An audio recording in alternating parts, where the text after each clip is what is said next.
Pada kesempatan hari ini kita akan memulai bab baru setelah kita melewati bab haid, nifas, istihadah dan penyakit salas. Sekarang kita akan masuk dalam al-mabahats al-ashir, bab ke-10, yaitu mafhumus shalah. Di buku yang kita baca ada di halaman 145. Kata penulis, as-salatu lughatan ad-du'a. Salat kalau dilihat dari sisi bahasa maknanya adalah doa. Sejalan dengan firman Allah Ta'ala, khudh min amwalihim shadaqatan tutahhiruhum wa tuzakkihim biha wa shalli 'alaihim inna salataka sakanun lahum wallahu sami'un 'alim. Maksudnya adalah, coba dibaca artinya. Artinya adalah, ambillah zakat dari sebagian harta mereka. Dengan zakat itu, kamu membersihkan dan mensucikan mereka. Dan mendoalah untuk mereka. Sesungguhnya, doa kamu itu menjadi ketentraman jiwa bagi mereka. Dan Allah Maha mendengar lagi Maha mengetahui. Surat At-Taubah ayat 103. Kita lihat di sini, firman Allah, wa shalli 'alaihim. Shal seperti salah, tidak mungkin dikatakan salatlah atas mereka. Tetapi sholli di sini maksudnya adalah berdoalah untuk mereka. Inna salataka, sesungguhnya salatmu, dan di sini tidak mungkin jadi salat, ya, tetapi diartikan dengan doa. Maka secara bahasa salat itu bermakna doa. Juga kalau dilihat dari sabda Nabi SAW, idza du'iya ahadukum falyujib. Fa in kana sha'iman falyusalli wa in kana muftiran falyat'am. Artinya, jika salah seorang dari kalian diundang, hendaklah dia memenuhinya. Jika dia dalam keadaan berpuasa, hendaklah dia berdoa, dan jika tidak dalam keadaan berpuasa, hendaklah dia makan. Kata Nabi SAW, kalau diundang maka datanglah, dan kalau diundang padahal sedang puasa, kata Nabi, falyusalli. Maka tidak mungkin di situ salatlah, masa salat di undangan. Di situ maknanya adalah berdoalah. Berdoa ini maksudnya apa? Kata penulis, fal yad'u bil barakati wal khairi wal maghfirah. Maksudnya berdoalah agar yang mengundang itu mendapatkan keberkahan, kebaikan dan pengampunan dari Allah. Kata penulis, was-salatu minallahi husnul tsana wa minal malaikati ad-du'a. As-salah atau doa, jika itu dari Allah, maksudnya adalah bukan Allah berdoa untuknya, tetapi Allah memberikan pujian yang baik. Jika salah itu datangnya dari malaikat, maka maksudnya adalah doa. Sebagaimana dalam firman Allah, innallaha wa malaikatahu yusholluna 'alan nabi ya ayyuhalladzina amanu shallu 'alaihi wa sallimu taslima. Artinya, sesungguhnya Allah dan malaikat-malaikatnya bersalawat untuk Nabi. Wahai orang-orang yang beriman, bersalawatlah kamu untuk Nabi dan ucapkanlah salam penghormatan kepadanya. Al-Ahzab ayat 56. Di dalam firman Allah tadi, yusholluna 'alan nabi, Allah melakukan shalah untuk Nabi, maksudnya adalah Allah memberikan pujian yang baik untuk Nabi. Sedangkan yusalluna, bila itu datang dari malaikat, maksudnya adalah malaikat berdoa untuk Nabi. Berdoa untuk, ya, bukan berdoa kepada, beda. Berkata Abu Aliyah, salatullahi thana'uhu alaihi indal malaikati wa salatul malaikati ad-du'a. Abu Aliyah mengatakan, maksudnya dari ayat ini, salatullah, salawatnya Allah, artinya pujian Allah untuk Nabi di sisinya para malaikat. Sedangkan salatul malaikah maksudnya adalah doa. Begitu juga perkataan Ibnu Abbas radhiyallahu anhuma, yusallun maksudnya adalah yubarrikun. Bersalawat untuk Nabi maksudnya adalah mendoakan keberkahan. Ada juga yang mengatakan inna salatallahi ar-rahmatu wa salatul malaikati al-istighfaru. salatnya Allah atau salawatnya Allah itu adalah rahmatnya Allah, dan salawat dari malaikat itu artinya permintaan ampun. Dan pendapat yang lebih tepat adalah yang pertama, bahwa kalau itu datang dari Allah maka salah maknanya adalah pujian, bila datang dari malaikat maknanya adalah doa. Allah berfirman, ulaika alaihim salawatun min rabbihim wa rahmah wa ulaika humul muhtadun. Artinya, mereka itulah yang mendapatkan keberkahan yang sempurna dan rahmat dari Rabb-Nya, dan mereka itulah orang-orang yang mendapatkan petunjuk. Al-Baqarah 157. Lanjut. Maksudnya, mereka mendapatkan pujian dan rahmat dari Allah Subhanahu wa taala. Jadi, dia mengatofkan rahmat pada salat. Sedangkan atof atau menyandingkan itu menuntut adanya perbedaan. Dengan demikian, salat dari Allah merupakan pujian, sedangkan salawat dari para makhluk yaitu malaikat, manusia dan jin berupa berdiri, ruku, sujud, doa dan tasbih. Adapun salat dari burung dan serangga berupa tasbih. Menurut syariat, salat berarti ibadah kepada Allah berupa ucapan dan perbuatan yang dikenal dan khusus, diawali dengan takbir dan diakhiri dengan salam. Disebut salat karena salat itu meliputi doa. Ya. Kalau ada yang bertanya tentang makna salat secara syariat atau secara istilah, artinya adalah ibadatun lillah dzatu aqwalin wa af'alin ma'lumatin makhsusatin muftatahatun bitakbiri mukhtatamatun bitaslimi wa sumiyat salatan lishtimaliha 'ala du'a. Kalau ada yang tanya kepada kita, emang salat itu apa sih? Jawab saja, salat itu secara bahasa artinya doa, tapi secara syariat maknanya adalah ibadah khusus yang terdiri dari rangkaian ucapan dan perbuatan-perbuatan atau gerakan-gerakan yang caranya sudah diketahui, tidak boleh bikin sendiri, ada cara dan gerakan yang sudah ditentukan. Kita mulai dengan takbir dan diakhiri dengan salam. Itu namanya apa? Salat.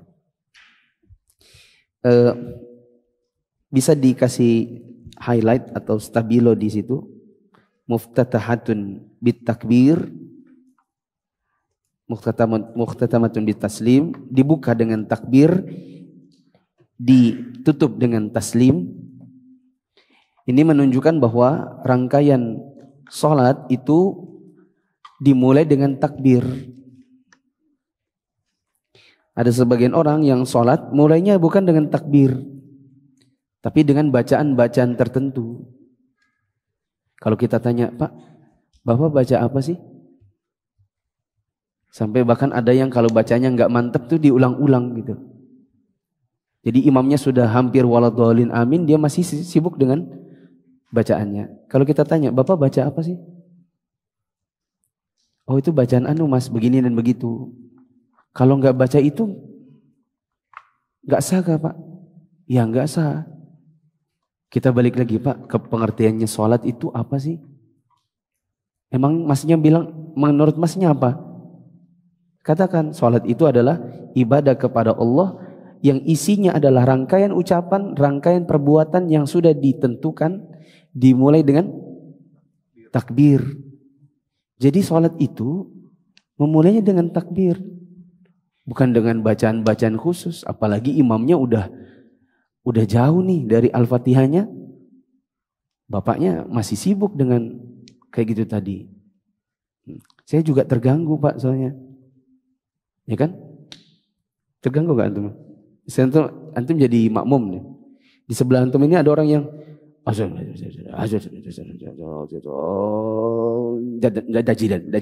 jadi. Bulang lagi. Oh, nggak jadi lagi. Kita yang di sebelahnya itu terganggu biasanya. Imam itu udah tenang gitu. Ya, sudah ihdinas siratal mustaqim.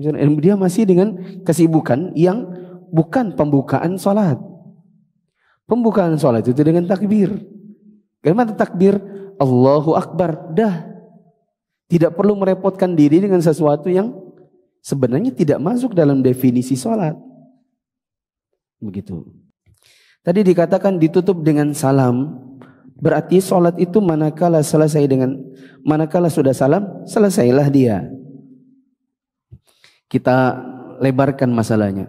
Maka kalau kita sedang berjamaah, imamnya salam, kita ikut salam, berarti selesailah sholat itu. Dengan selesainya sholat berarti dia bukan imam kita lagi dan kita bukan makmumnya lagi. Maka kalau antum selesai dari salam, antum mau langsung pulang, tidak boleh ada yang marah. Ada sebagian imam yang marah. Kalau dia mau zikir, dia maunya jamaahnya ikut zikir. Ya, padahal kan kalau sudah selesai salam berarti habis sholat. Dikatakan sholat berjamaah berarti selesai juga dengan adanya salam. Ya. Maka kalau akhirnya imam di depan zikir sendiri, makmumnya sudah pada sholat sunnah, sudah ada yang pulang, dia ketinggalan sendiri, ya dia nggak boleh marah. Begitu. Apakah ada yang begitu? Ada. Saya punya sepupu di Samarinda curhat gitu. Udah beberapa kali ditegur Pak Imam.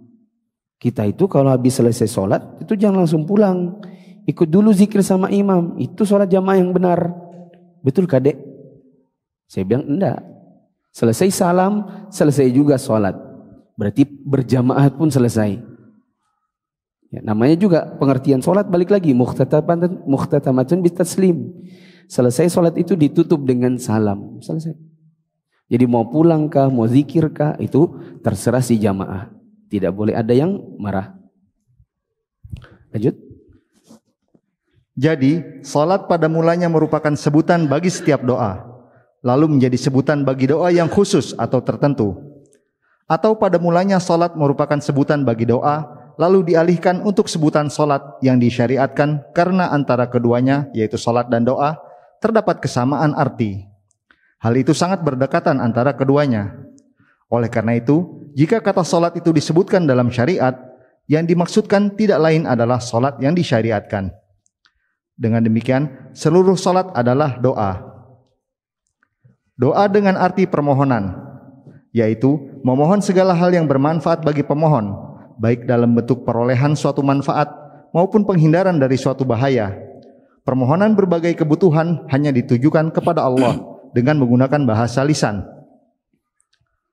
Doa dengan pengertian ibadah, yaitu permohonan pahala melalui berbagai amal soleh, berdiri, duduk, ruku, dan sujud.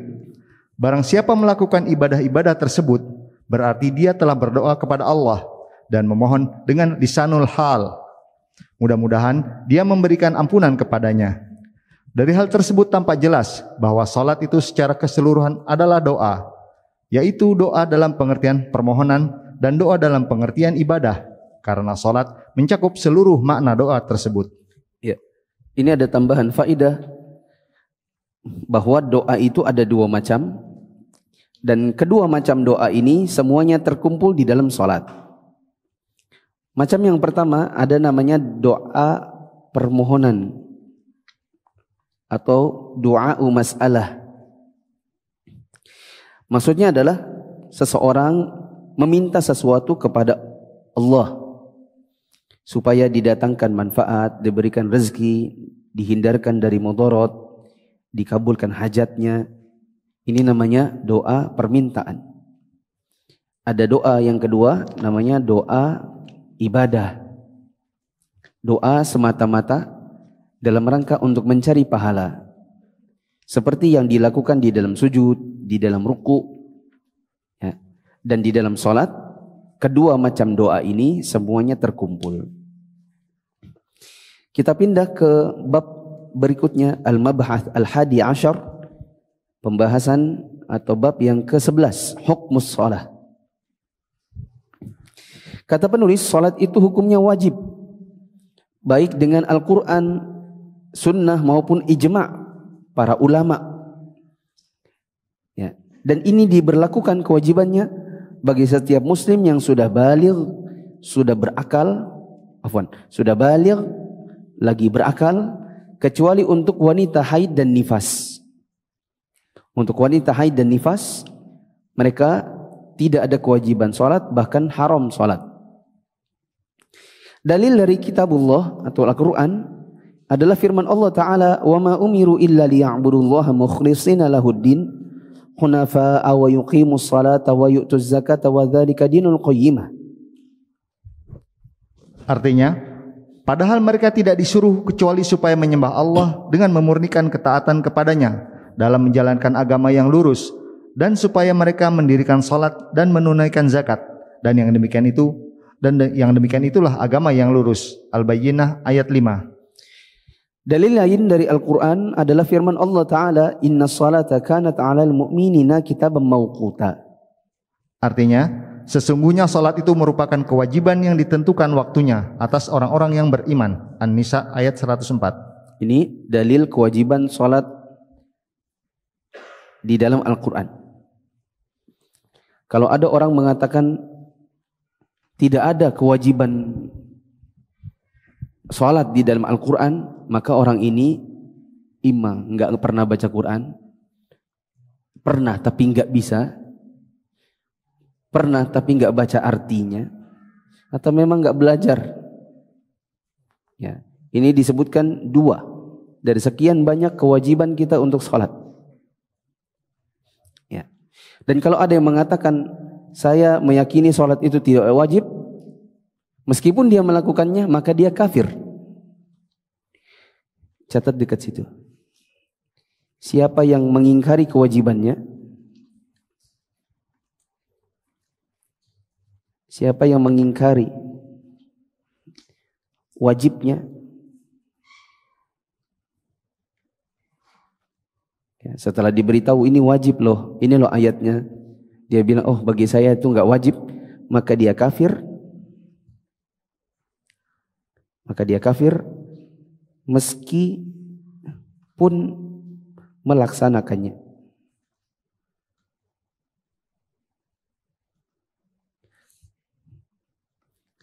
Siapa yang mengingkari wajibnya, maka dia kafir meskipun dia melaksanakannya. Adapun dalil dari sunnah berdasarkan hadis Mu'adz ibn Jabal radhiyallahu anhu, hinama batha'ahu an-nabiy sallallahu alaihi wasallam ila al-Yaman. Manakala Nabi sallallahu alaihi wasallam mengutusnya ke Yaman, beliau bersabda, wa a'limhum anna Allah aftarada alaihim khamsan salawatin fi kulli yaumin wa lailah. Artinya, beritahukan kepada mereka bahwa Allah telah mewajibkan kepada mereka salat 5 waktu dalam 1 hari 1 malam. Ini pesan Nabi kepada Mu'adz. Waktu Mu'adz bin Jabal diutus Nabi menuju Yaman untuk berdakwah sendirian. Di antara pesan Nabi adalah agar Mu'adz memberitahu orang-orang Yaman bahwa Allah mewajibkan kepada mereka salat 5 waktu dalam sehari semalam. Ini tambahan dalil dari sunnah. Dalil yang lain dalam sunnah adalah hadis Ibn Umar radhiyallahu anhuma.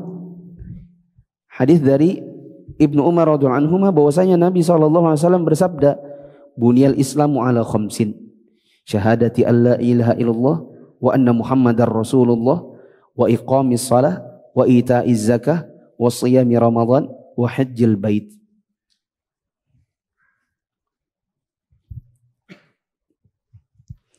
Artinya, Islam itu dibangun atas 5 pilar, yaitu bersaksi bahwa tidak ada ilah yang wajib diibadahi selain Allah, dan Muhammad adalah Rasul Allah, mendirikan salat, menunaikan zakat, puasa di bulan Ramadan, dan berangkat haji ke Baitullah. Di situ ada bacaan in istata'a ilaihi sabila. Ya. Apa? Liman istata'a ilaihi sabila, yaitu kewajiban haji ini bagi yang mampu. Di buku saya enggak ada tadi. Ya. Di buku saya enggak ada. Dalil lain adalah hadis an Ubadah ibn Samit, dari Ubadah bin Samit radhiyallahu anhu. Dia berkata bahwasanya dia mendengar Rasulullah sallallahu alaihi wasallam bersabda, khamsu salawatin katabahunna Allahu 'alal 'ibadi, faman jaa'a bihinna lam yudhi' minhunna syai'an istighfafan bihaqqihinna kana lahu 'inda Allahi 'ahdan an yudkhilahul jannata. Nah. Artinya, ada 5 salat yang telah ditetapkan Allah bagi hamba-hambanya. Barang siapa mengerjakannya dengan tidak mengabaikan sedikit pun darinya karena meremehkan hak-haknya, baginya janji dari Allah, yaitu dia akan memasukkannya ke surga. Ayat-ayat Al-Quran dan hadis-hadis tentang wajibnya salat ini cukup banyak. Adapun ijma' para imam dapat dilihat melalui kesepakatan yang telah diambil para ulama yang mewajibkan salat sebanyak 5 waktu dalam 1 hari 1 malam. Akan tetapi, wanita yang sedang haid atau sedang menjalani nifas tidak diwajibkan mengerjakan salat. Berdasarkan sabda Nabi sallallahu alaihi wasallam, "Alaysat idza hadat lam tusalli wa lam tasum." Artinya, bukankah jika sedang haid, dia yaitu wanita tidak mengerjakan salat dan tidak juga berpuasa? Maka kesimpulannya, salat 5 waktu itu wajib. Tadi disebutkan beberapa ayat, beberapa hadis dan nukilan ijma' para ulama bahwa salat 5 waktu itu wajib. Siapa yang mengingkarinya maka dia kafir meskipun dia mengerjakannya.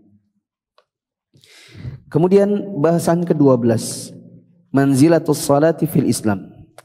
Kedudukan salat di dalam Islam. Silakan. Bab tentang kedudukan salat di dalam Islam.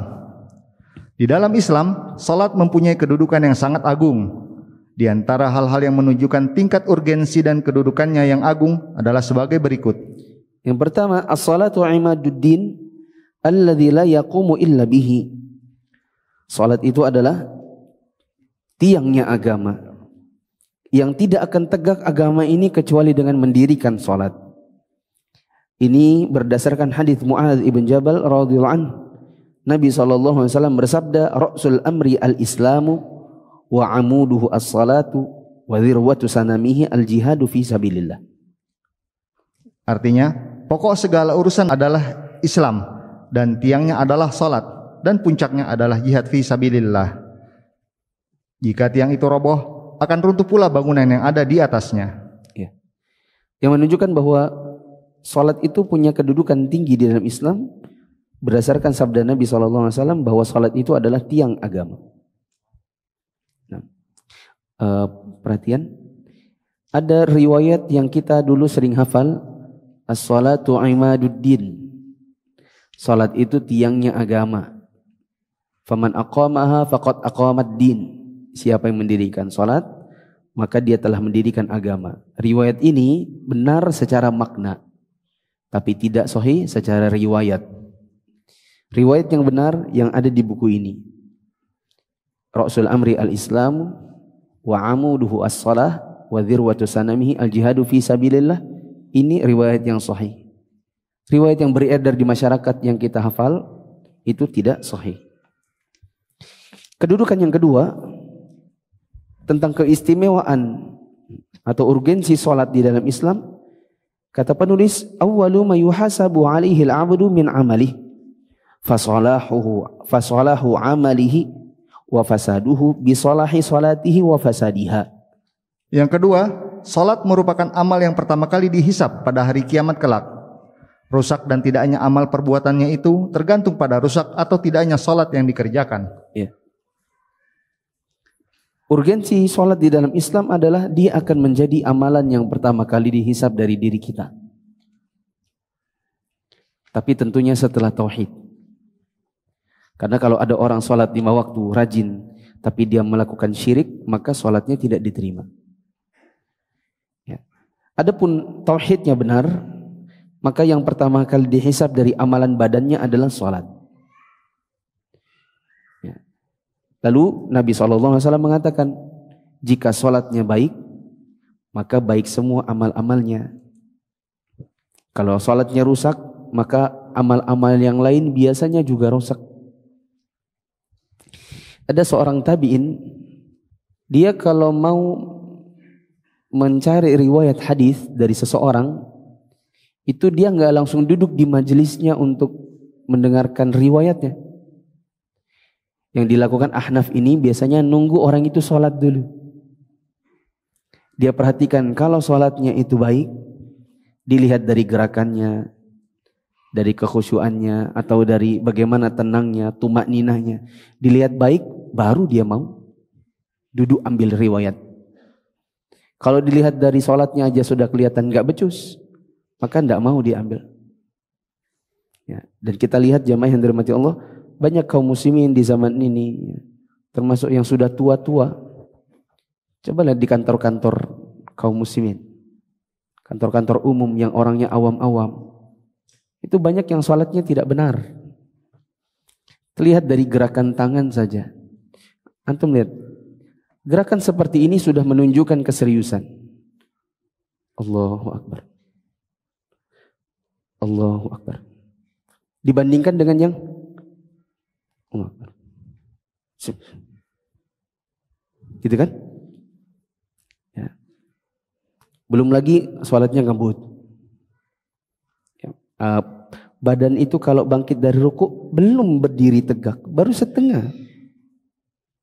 Ini ibarat 90 derajat berdiri dengan ruku, baru 45 derajat dia sudah sujud lagi. Ya. Kelihatan dari situ orang-orang yang sholatnya itu tidak benar. Ya. Dan ini nanti bisa dilihat secara umum. Biasanya orang yang sholatnya tidak baik, kehidupannya biasanya juga kurang. Ada yang kurang. Baca Qur'annya biasanya kurang. Jarang loh orang yang baca Qur'annya baik itu sholatnya jelek, jarang. Tapi kalau orang sholatnya jelek, biasanya baca Qur'annya nggak becus, banyak. Ya.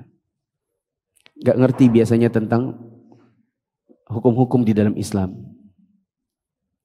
Ayah yang di rumahnya sholatnya jelek, ngimaminya juga sembarangan. Biasanya ayah yang nggak mengerti tentang pendidikan anak.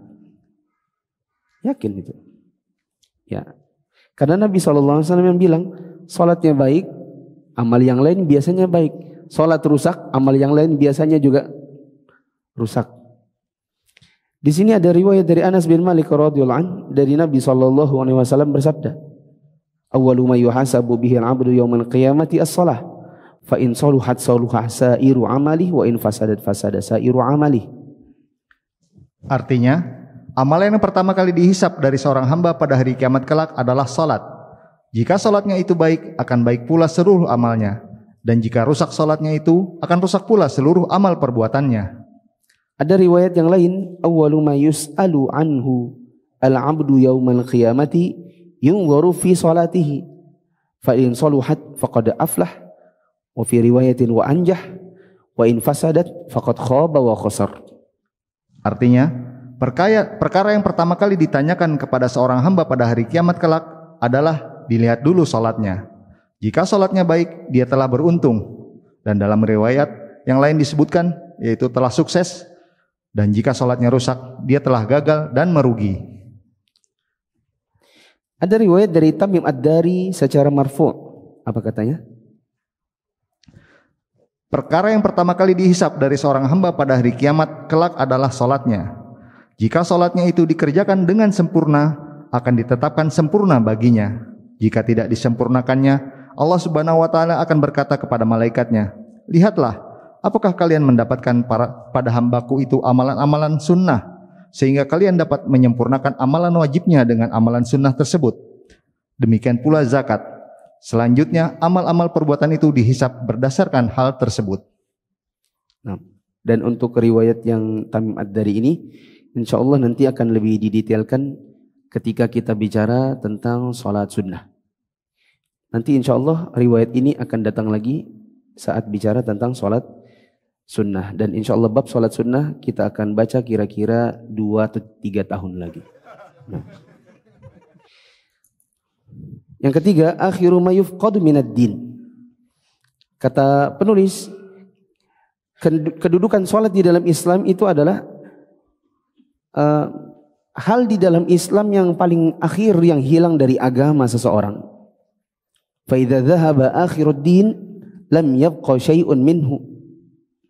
Jika akhirnya hilang ya, bagian akhir dari agama seseorang, maka tidak akan tersisa lagi dari agama itu sedikit pun.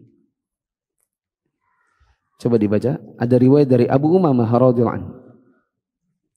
Riwayat dari Abu Umamah radhiyallahu anhu dengan status marfu. Ikatan-ikatan Islam itu akan lepas seikat demi seikat. Setiap kali ikatan itu lepas, maka umat manusia akan berpegangan pada ikatan berikutnya. Dan yang pertama kali terlepas adalah hukum, sedang yang terakhir lepas adalah salat. Dalam sebuah riwayat melalui jalan yang lain disebutkan, Yang pertama kali dihilangkan dari umat manusia adalah amanah, dan yang tersisa paling akhir adalah salat. Berapa banyak orang yang mengerjakan salat namun tidak ada kebaikan di dalam dirinya sama sekali. Keempat, salat merupakan wasiat terakhir. Ada riwayat Anas? Tidak ada. Di situ tidak ada riwayat Anas? Tidak ada. Di kitab aslinya ada riwayat dari Anas secara marfu'. Ya, awwalu ma tafqiduna min dinikum al-amanata wa akhiruha as-salatu. Ya. Hal yang pertama kali kalian kehilangan dari agama kalian adalah amanah. Sedangkan yang akhirnya hilang dari agama kalian adalah salat. Nah, enggak ada? Penjelasannya ada tadi udah dibaca. Oh, ada. Cuman enggak ada penjelasan dari Anas. Baik. Yang keempat adalah akhiru wasiyatin awsa bihan nabiyyu sallallahu alaihi wasallam ummatahu. Kedudukan salat di dalam Islam yang keempat adalah bahwa salat ini merupakan salah satu yang diwasiatkan oleh Nabi di akhir-akhir kehidupan beliau. Salah satu hal yang terakhir diwasiatkan untuk dijaga. Ya, diwasiatkan Nabi SAW di akhir hayatnya.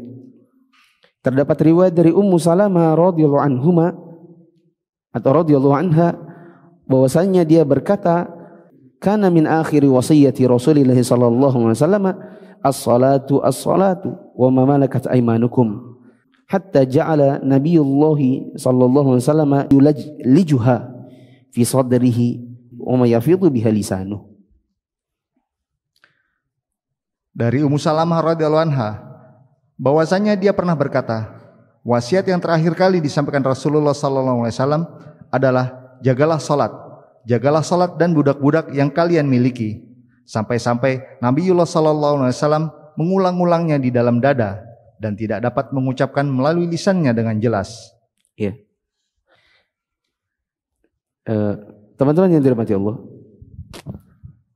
biasanya akhir wasiat seseorang itu pasti penting. Coba kalau orang tua kita misalnya sudah mau wafat gitu ya. Ada dari antum yang mungkin sudah kehilangan orang tuanya. Di masa-masa sakaratul maut, dia masih sempat bicara. Itu biasanya tidak mungkin tidak, kecuali itu penting. Ya, tidak mungkin misalnya orang tua kita sudah sakaratul maut, sempat-sempatnya dia bilang, jangan lupa ya cuci piring. Tidak mungkin. Sendok-sendok itu diatur. Tidak mungkin. Pasti yang dipesankan sesuatu yang sangat penting, karena itu sudah bagian akhir. Biasanya mereka akan bicara, jaga adekmu nih anak ya, yang akur ya, jangan kelahi ya. Harta mama jangan lupa dibagi secara syar'i. Biasanya itu yang dibicarakan. Hal yang menurut dia penting. Dan Nabi SAW di akhir hayatnya mengatakan as-salatu as-salatu. Jagalah salat, jagalah salat. Maka bagaimana mungkin ini dikatakan sesuatu yang remeh ketika Nabi mewasiatkannya di bagian akhir dari hayatnya. Ya, maka teman-teman yang dirahmati Allah, kita sebagai umat Islam harus mengenal bagaimana kedudukan salat ini, ya, yang besar, penting, agung di dalam Islam. Sampai-sampai Nabi SAW mewasiatkan di akhir hayatnya, ya, maka jangan sampai kita melalaikannya. Ya. Salat subuhmu, wahai pemuda-pemuda, salat subuhnya antum. Wahai istri-istri, salatnya suami anti. Jangan biarkan dia terlambat. Ya. Teman-teman yang laki-laki, salatnya istri antum. Jangan sampai antum pergi ke masjid dalam keadaan istri antum masih tidur. Pastikan dia bangun. Jangan sampai antum pergi lalu antum kembali dalam keadaan ternyata dia masih tidur. Ya.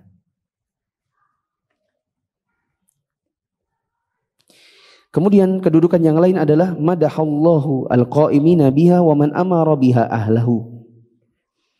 Allah memberikan pujian kepada orang-orang yang menegakkan salat dan orang-orang yang memerintahkan keluarganya salat. Sebagaimana dalam firman Allah, wadhkur fil kitabi Ismaila innahu kana sadiqal wa'di wa kana rasulan nabiyya wa kana ya'muru ahlahu bis salati waz zakati wa kana 'inda rabbih mardiyya. Artinya, dan ceritakanlah wahai Muhammad kepada mereka kisah Ismail yang tersebut di dalam Al-Quran. Sesungguhnya dia adalah seorang yang benar janjinya, dan dia adalah seorang rasul dan nabi, dan dia menyuruh keluarganya untuk salat dan menunaikan zakat, dan dia adalah seorang yang diridhai di sisi Rabb-nya. Surat Maryam ayat 54 sampai 55. Allah memuji orang-orang yang mendirikan salat, dan Allah juga memuji orang-orang yang memerintahkan keluarganya salat. Ada sebagian orang tua yang dia soleh buat dirinya sendiri. Sebagian teman-teman itu yang sudah ngaji-ngaji, ada juga yang dia soleh untuk dirinya, tidak untuk istrinya. Ya. Tapi mau bagaimana istrinya jadi solehah? Kalau kajian dia pergi sendiri, istrinya dibiarkan bodoh di rumah. Istrinya hanya tahu pagi bikin sarapan, siang masak, malam cuci piring, nemanin anak belajar. Istrinya tidak pernah diajak kajian. Jadi akhirnya suami ini pergi kajian sendiri, soleh sendiri. Istrinya kalau ditanya berbagai hal termasuk masalah kewanitaan, haid nifas, bingung istrinya. Sebaliknya istrinya ketika nanya kepada si suaminya, juga suaminya kadang-kadang tidak memahami apa yang ditanyakan dan tidak mengetahui jawabannya. Ya. Termasuk diantaranya juga suami-suami yang sholat, ya sholat. Anaknya tidak sholat, tidak peduli dia. Anaknya tidak sholat, anaknya di depan TV di saat dikumandangkan azan, tidak ada tergerak suaminya misalnya. Ya. Berkata, matikan TV-nya. Berhenti dulu gamenya. Ya. Dia tidak memerintahkan keluarganya untuk sholat. Istrinya juga tidak diperintahkannya. Nah. Yang keenam, dzammallahu. Allah melaknat atau mencela al-mudayyi'ina laha, orang-orang yang menyia-nyiakan salat, wal mutakasalina anha, dan yang malas mengerjakannya. Ya. Salah satu indikasi malas ini teman-teman, ya, kalau mudayyi'in itu yang menyia-nyiakannya, artinya memang enggak salat. Adapun yang mutakasalin, yang malas, itu tetap salat. Tapi kita bisa lihat bagaimana gesturnya, semangatnya, dan waktu yang dia berikan untuk sholat itu sendiri. Sholat zuhur jam 1, sholat asar 4:30, maghrib orang sudah pulang dari masjid baru sholat. Sholat isya nunggu futsalnya selesai, jam 11, jam 12 baru sholat. Kadang-kadang sudah jelang subuh baru sholat isya. Subuh 5:30 orang pulang dari masjid dia baru bangun. Ini memang mengerjakan sholat, tapi Allah cela orang seperti ini karena ini indikasi kemalasan. Ya, bisa antum catat di situ. Indikasinya adalah waktu. Saya juga katakan baju. Ada sebagian orang sholat 5 waktu, tapi bajunya kaosan. Kalau kaosan itu sesekali, misalnya dalam 1 tahun, ya 360-an hari dikali 5 waktu, dia sesekalian pakai baju kaos itu mungkin hanya 2-3 kali saja. Ketika ditanya, kok kaosan kenapa? Tadi kirain ngantar istri pergi cuman sebentar, pulang sebelum zuhur, ternyata dia lama sekali. Jadi terpaksa sholat di sini pakai baju kaos. Ya. Dalam keadaan dia tidak siap. Tapi ada orang yang sepanjang tahun setiap hari sholatnya dengan menggunakan baju-baju yang seadanya, yang yakin dia tidak akan gunakan itu untuk pergi kerja, untuk pergi bertamu, untuk pergi ke kondangan. Gak mungkin dia pakai baju itu. Ya, yang dia malu menggunakan baju itu untuk bertemu dengan makhluknya Allah.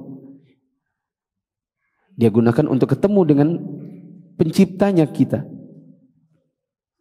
Ini kelihatan orang-orang yang malas biasanya seperti itu, yang bajunya seadanya.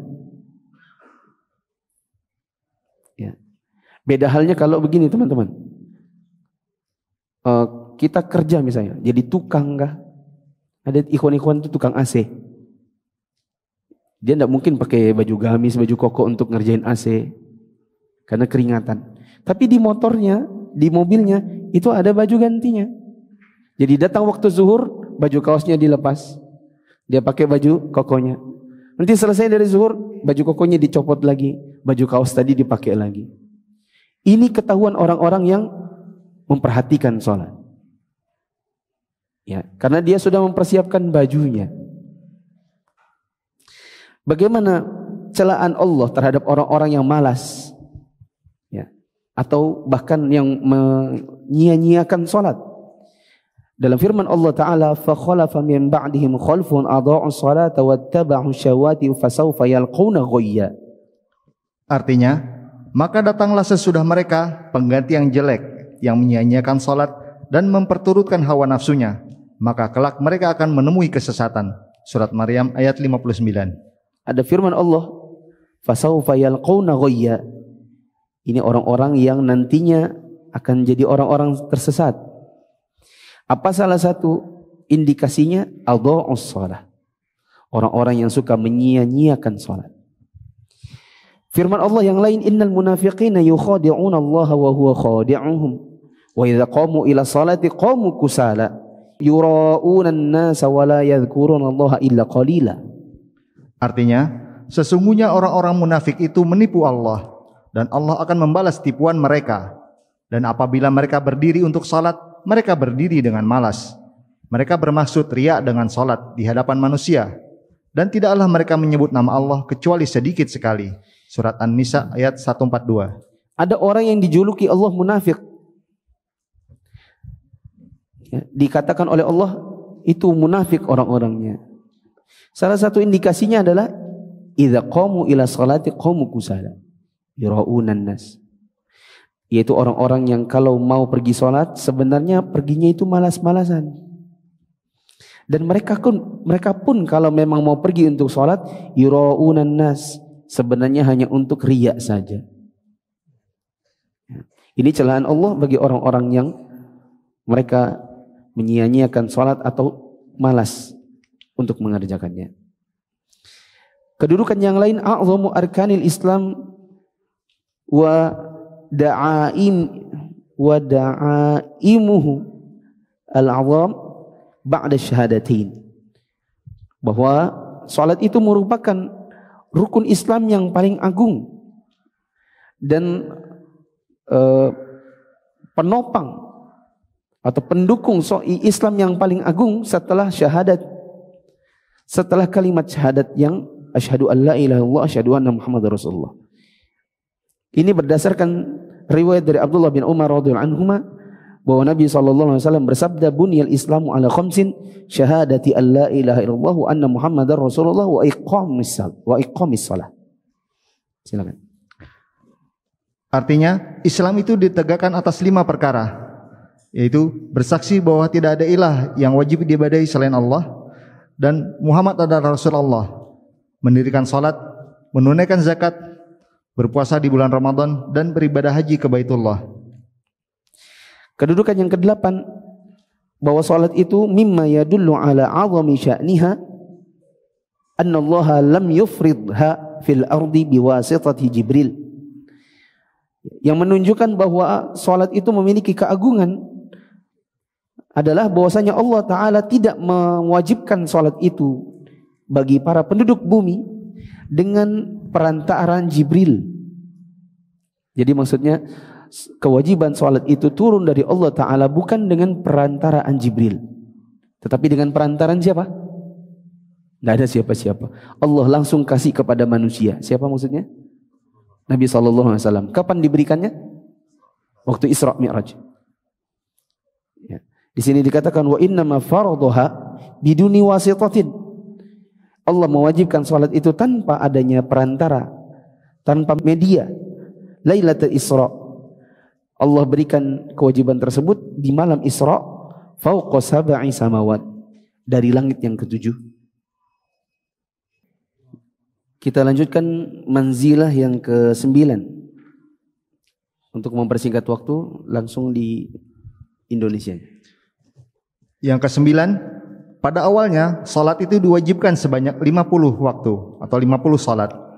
Hal itu menunjukkan kecintaan Allah kepada salat itu sendiri. Kemudian Allah Azza wa Jalla meringankan bagi hamba-hambanya dengan hanya mewajibkan 5 salat saja dalam satu hari satu malam, dengan kedudukan 50 dalam timbangan dan 5 dalam pelaksanaan. Itu jelas menunjukkan ketinggian posisinya. Ya. Waktu Nabi SAW Mi'raj, ya, Isra Mi'raj, dan akhirnya dibawa oleh Jibril naik ke langit ke-7. Kemudian Allah memberikan perintah salat 50 waktu. Pertamanya 50.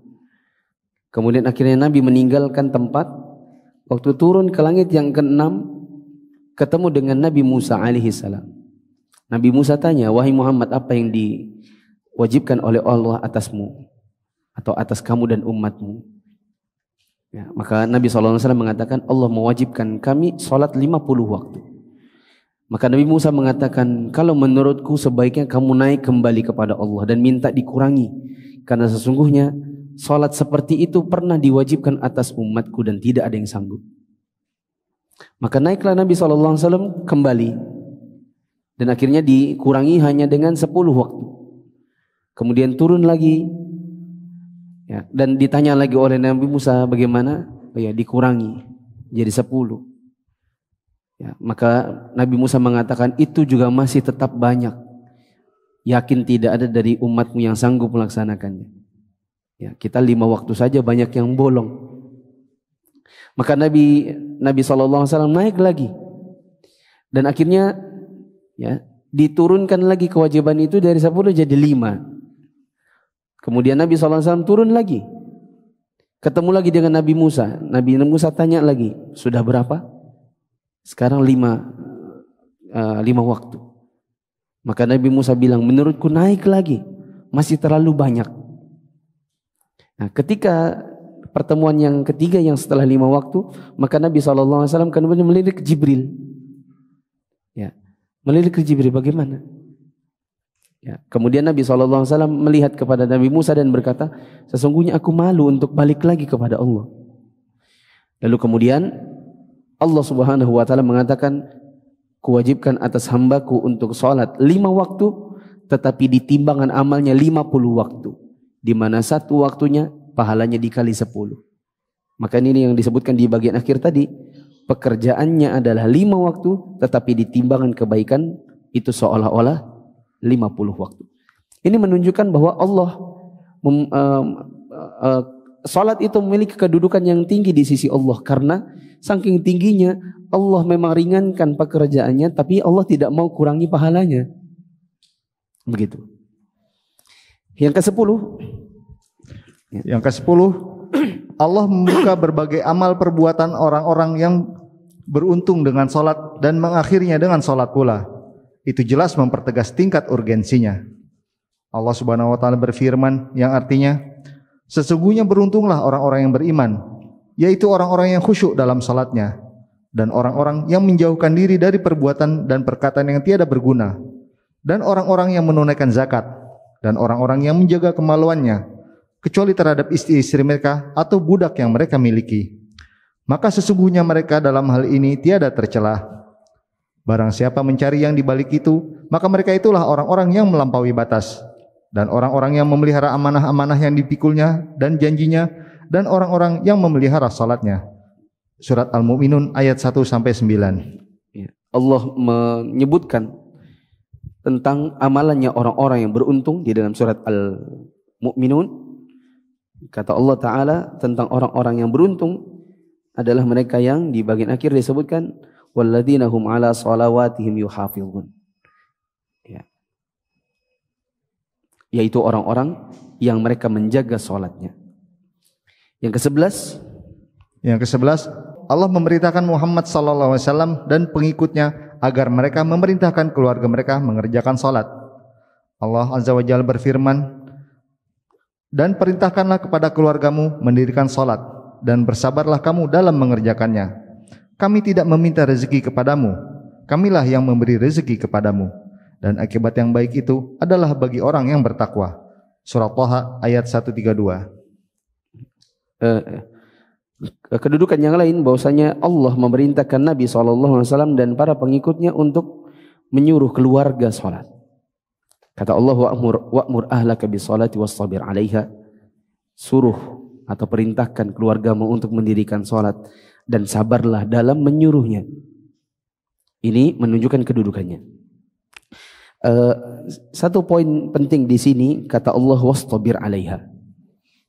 Ya, di dalam memerintahkan keluarga kita salat itu butuh kesabaran. Karena salat itu memang berat, teman-teman. Dulu waktu kita kecil itu tidak langsung senang sholat ya. Pertama kan harus dibujuk dulu, dirayu. Ya, bahkan ada yang dipukul, ada yang kucing-kucingan dengan mamanya. Ada yang sholat cuman takbir, habis itu sudah. Ditanya mamanya sudah? Sudah. Padahal cuma takbir. Ya. Kalau lagi main kelereng, apalagi waktu asar main kelereng, dipanggil suruh sholat itu, ya, kita tidak senang biasanya. Lagi asik-asik main. Begitu juga membangunkan anak waktu subuh. Ada kalanya misalnya dia bis guling ke sini, enak bangun, iya guling ke sana, guling ke sana. Terus sudah mau bangun dari ranjang, jalannya lama. Kita sudah mau pergi ke masjid, dia masih jalan lama, pakai nangis lagi. Ya. Itu membangunkan atau mengajak sholat itu enggak bisa terburu-buru. Ada proses dan butuh kesabaran. Lanjut. Dari Abdullah bin Umar radhiyallahu anhu, dari Nabi sallallahu alaihi wasallam, beliau bersabda yang artinya, perintahkanlah anak-anak kalian untuk mengerjakan sholat ketika mereka berusia 7 tahun. Pukullah mereka karena tidak mengerjakannya pada saat mereka berusia 10 tahun. Serta pisahkanlah mereka di dalam tempat tidur. Kita disuruh oleh Nabi untuk mengajak anak-anak sholat waktu usianya sudah 7. Tapi belum dipukul. Setelah usianya 10 baru ada dipukul. Manakala dia melalaikan sholat. Tapi ingat pukulannya juga harus pukulan mendidik.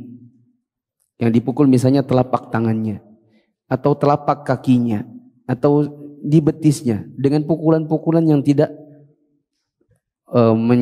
misalnya ditonjok pakai kepalan tangan, ya, bukan ditempeleng, bukan dijambak, ya, tidak ditinju begitu ya, yang tidak meninggalkan bekas. Yang terakhir yang ke-12, yang ke-12 adalah orang yang tertidur dan lupa diperintahkan. Orang yang tertidur dan lupa diperintahkan untuk mengqadha salat. Ini pun mempertegas tingkat pentingnya salat.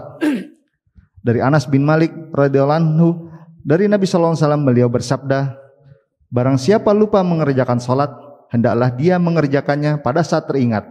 Tidak ada kafarat baginya, melainkan hanya itu saja. Ya. Saya persingkat untuk nomor 12 ini dengan penjelasan bebas. Saking tingginya kedudukan sholat di dalam Islam, sampai-sampai orang yang tertidur atau terlupa itu tidak bisa dibiarkan begitu saja. Di dalam Islam, saking pentingnya sholat itu tidak bisa begini. Aku kemarin lupa zuhur loh, iya. Terus ya udah kan gak apa-apa. Namanya juga lupa, tidak bisa begitu. Kita bangun subuh, bangun subuh. Ternyata sudah jam 6:30, udah pagi. Ya, kita bilang, aduh ketiduran. Apakah cukup? Ya udah, maaf ya Allah, ketiduran. Apakah cukup begitu? Tidak bisa. Harus apa? Harus diqadha. Harus dibayar utangnya. Itu jadi utang. Dan di sini nanti ada penjelasan, utang itu terhitung bila kita tertidur darinya maksimal 3 hari. Lebih dari 3 hari maka dikiaskan seperti orang gila. Artinya tidak ada lagi kewajiban sholat. Perhatikan. Ada orang misalnya Senin siang mau pergi ke masjid untuk sholat zuhur. Ditabrak mobil, terlempar ke trotoar, pingsan. Hari apa tadi? Senin. Dia pingsan itu sampai hari Rabu. Sampai hari Rabu, zuhur. Anggaplah jam 11 terbangun dia. Ya, aku di mana ini? Di rumah sakit, Kak. Oh, aku waktu itu kenapa ya? Kakak kayaknya ditabrak mobil. Oh iya, aku ingat. Ya, berarti aku belum sholat ya? Iya, Kak. Coba dihitung berapa hari? Kakak ini hari Rabu, Kak. Oh iya, berarti aku belum sholat 2 hari. 2 hari, karena kurang dari 3 hari, berarti harus dikodok semua. Ya, bagaimana cara kodoknya? Sekarangkah kita jelasin? Atau nanti aja kapan-kapan? Hah? Sekarang, sudah. Sekarang sudah. Daripada siapa tahu meninggal besok kan? Nah. Iya kan? Siapa tahu meninggal besok, jadi nggak ada PR gitu dibawa mati. Cara kodoknya adalah, kan tadi bangunnya hari Rabu jam 11. Berarti ya mungkin wudhu dulu kalau sanggup. Kalau tidak sanggup berarti dibawakan air, diwudukan. Ya, nanti berarti harus belajar juga cara wudhu bagi orang sakit. Siapa tahu waktu terlempar ke trotoar itu lukanya banyak atau tangannya patah. Itu bagaimana cara wudhunya? Intinya nanti ada bahasan khusus. Intinya adalah sholat zuhur dulu yang hari Senin. Lalu sholat asar hari Senin. Habis itu misalnya capek aku, pusing. Oh ya sudah, istirahat dulu. Datang waktu zuhur yang hari Rabu, maka sholat zuhur dulu yang hari Rabu. Habis itu maghribnya Senin. Lalu isyaknya Senin. Bagaimana, Kak? Masih sanggup? Sanggup. Tambah subuhnya Selasa. Capek sudah, aku tidur dulu. Ya, tidur dulu. Datang waktu asarnya Rabu, dibangunkan. Kak, bangun. Sudah asar Rabu. Wudu. Sholat dulu asarnya Rabu. Baru zuhurnya Selasa, asarnya Selasa. Kalau sudah, mau istirahat lagi. Datang waktu maghrib hari Rabu, berarti maghribnya Rabu, lalu maghribnya Selasa, sama maghribnya, isyaknya Selasa. Boleh juga, aku lapar, dari tadi sholat terus belum makan. Oh ya sudah, berarti habis maghribnya Rabu, maghribnya Selasa, makan dulu. Nanti datang waktu isyaknya Rabu, berarti isyaknya Rabu dulu. Baru qadha isyaknya Selasa. Sama subuhnya Rabu. Habis sudah. Paham? Artinya dikerjakan semua secara berurut-urutan, tapi tidak boleh begini ya, tidak boleh begini. Datang zuhur Rabu berarti zuhur Senin, zuhur Selasa, zuhur Rabu. Pas asarnya Rabu, asarnya Senin, asarnya Selasa, asarnya Rabu. Enggak begitu caranya. Itu diurut-urutin semua. Bukan pilih sesuai dengan temannya waktunya begitu. Oh ini maghrib berarti maghrib. Subuh, bukan begitu. Paham ini? Nah nanti kalau ternyata sudah lebih dari 3 hari, misalnya pingsannya sampai Jumat, dia tertabrak itu hari Senin. Kalau sudah hari Jumat kan berarti Selasa, Rabu, Kamis, Jumat. Berarti 5 hari lah. Kalau sudah 5 hari, berarti lebih dari 3 hari, maka tidak ada sholat yang dikerjakan, karena seluruh sholat itu dianggap orangnya seperti orang gila.